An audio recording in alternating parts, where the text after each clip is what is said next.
Барлықтарыңызға ассалаумағалейкум достар, сіздермен бірге мен Біржан. Менің кезекті видеома қош келдіңіздер.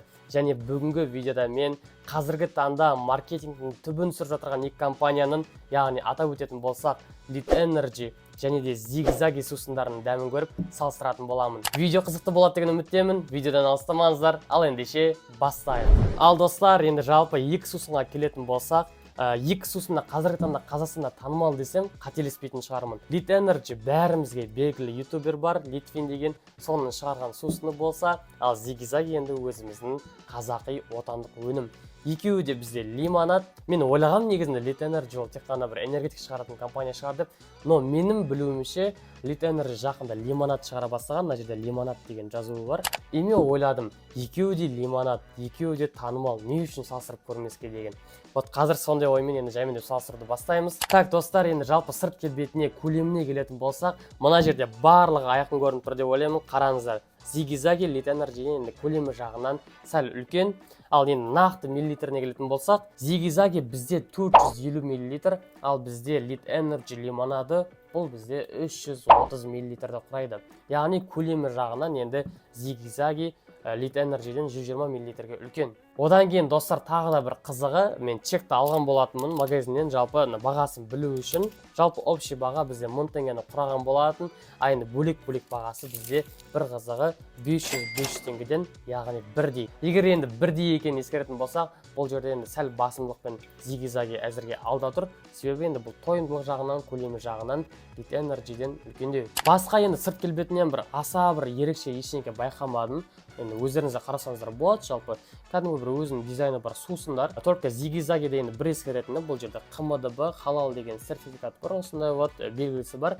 Бұл енді бір плюс деуге болады, себебі енді білесің халал екенін мұсылман болғаннан кейін. Ал Lead Energy'де енді ондай белгі жоқ.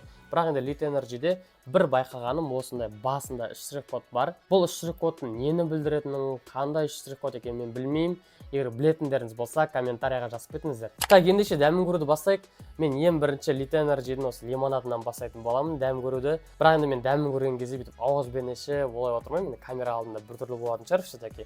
Сол үшін мен өзіммен бірге стакан алып алған болатынмын. Осы стаканға құйып, қазір дәмін көретін боламыз. Штрих-кодын хоп деп алып тастаймыз.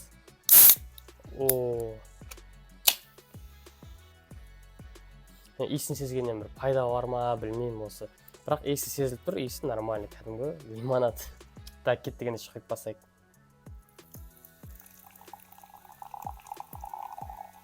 Так, қатты көп көбей қойын қазір енді іш алмай қалып жатсам тағы да. Жалпы бізде түсі жасыл екен, камерада көрінді ма жалпы түсі? Жалпы камераға қазір түсі қандай екен тағы бір көрсетіп кетейін. Так, достар, вот бізде түсі осындай. Жасыл мен сары түсі араласқан ба, жалпы сондай түс. Так, ендеше дәмін көрейік. Оқты, шынымен дәмі күшті сияқты достар негізінде.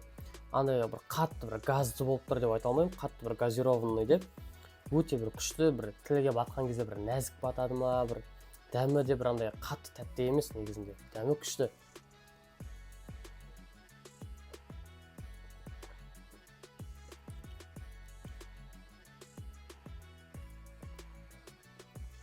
Так, жалпы енді кәдімгі бір газированный соктар сияқты, енді қатты бір өзгеріс бар деп айта алмаймын. Бірақ дәмі жағынан, дәмі маған ұнап тұр, шынымды айтсам. Қатты бір тәтті де емес, қатты бір жаман деп те айта алмаймын. Бұл ненің дәмімен екенін бір жаманы мен көре алмадым достар. Мына жерде бір фейхоа ма, сондай бірдеңе деп тұр, фейхоа ма, фейджоа ма, ағылшынша нақты оқи алмаймын енді қатты. Вот жалпы бұл дәмі білмеймін, бірақ бұл бізде безалкогольный, сильно газированный дейді, бірақ андай қатты газировкасын мен сезіп жатқан жоқпын. Одан кейін достар шынымен де со вкусом фейхоа деп тұр. Фейхоа деген енді білмеймін, бұл жеміс па не нәрсе, бұл деген білмейді екен не екенін. Бірақ дәмі тема. Все достар, мен бітірдім. Жалпы маған дәм ұнады. Енді бағалайтын болсам бір нешеден бағалаймын? Бір 10-нан 9 деген баға берем. Білмеймін, 10-нан 10-ға қатты жетпей тұр ау деймін. Или 10-нан 9,5 ба, әлде 10-нан 8 ба. Білмеймін, общем 10-ға жақын баға, бұлай дәмі маған ұнады. Так, бұны шетке қойып қояйық. Енді бізде келесі кезекте өзіміздің қазақи отандық өнім Zigzagi. Бұл бізде көк алманың дәмімен. Ал ендеше көрейік дәмін. Бұл да бізде енді алкогольсіз газдалған сусын. Ё-моё, достар. мынау қатты газдалған болып тұр ма білмеймін, бетіне атылып кетті. Мына жер сәл үсті басым су болды. Ашуға қорқып отырмын енді мен. Мен газы енді басшылығы деймін. Әлде бір жаңа пакетпен алған кезде былай шайқалды, соның кесірінен ме білмеймін. Қатты бір атылып кетті ашқан кезде. Бұның түсі бізде анық жасыл, жаңа мына Литэнержиде сәл жасыл мен сары араласқан еді. Бұда енді анық жасыл. Қазір сіздерге түсін көрсететін боламын. Вот достар, қарасаңыздар болады, түсі анық айқын жасыл. Зиги-загидің иісі бір қатты сезілмейтін сияқты ма? Иісін мен сезе алмай тұрмын пока что. Ал ендеше дәмін көрейік.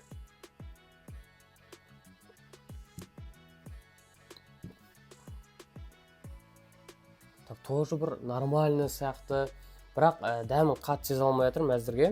Тек тәттілігі ғана сәл сезіліп отыр. Әзірге дәмін қатты сезіп отқан жоқпын.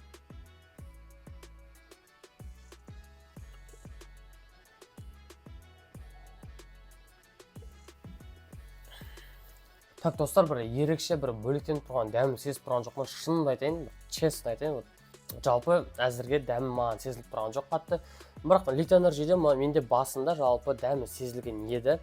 Ал Зиги-загиде менде пока дәмі сезіліп отыр. Тек қана енді шыны керек тәттілігі сәл бар екен. Бұда да бар шығар, бірақ мен сезбедім.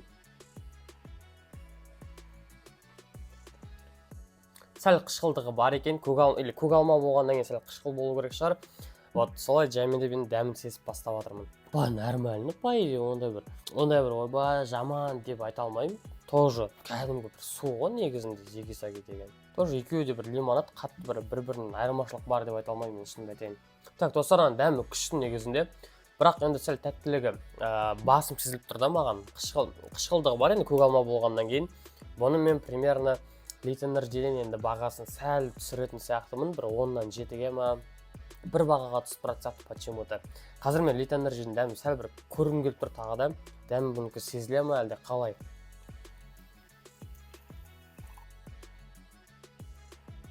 Что-то дәмі сезбей жатырмын ғой. Так, жалпы бастапқыда енді Литэнержидің дәмі сезбей бастадым. Әлде бұл бәлкім мен екеуін қатар-қатар ішкеннен кейін ба уже сәл дәмін қатты сезе алмай жатырмын. Екі сусынында сол үшін шығар бәлкім. Бастапқыда мен Литэнержидің дәмі ұнады. Қазір просто сәл дәм сезілмей жатыр маған. Ал Зиги-загидің дәмі тоже күшті. Екеуін де негізінде алуға сойды деп ойлаймын менің ойымша. Литэнержи енді сәл көлем жағынан кішкентай болғанмен, дәмі жағынан маған ұнап қалды. Есінше алып көрсеңіздер болады. Жалпы екі сусында менің көңілімнен шықты. Ал достар, жалпы екі сусын жайлы бір ерекше бірдеңке айта алмаймын. Екеуі де кәдімгі бір дүкендерде бұрыннан бері сататын кәдімгі газированный сусындар десем болатын шығар. Қатты бір айырмашылығы жоқ, шынымды айтсам.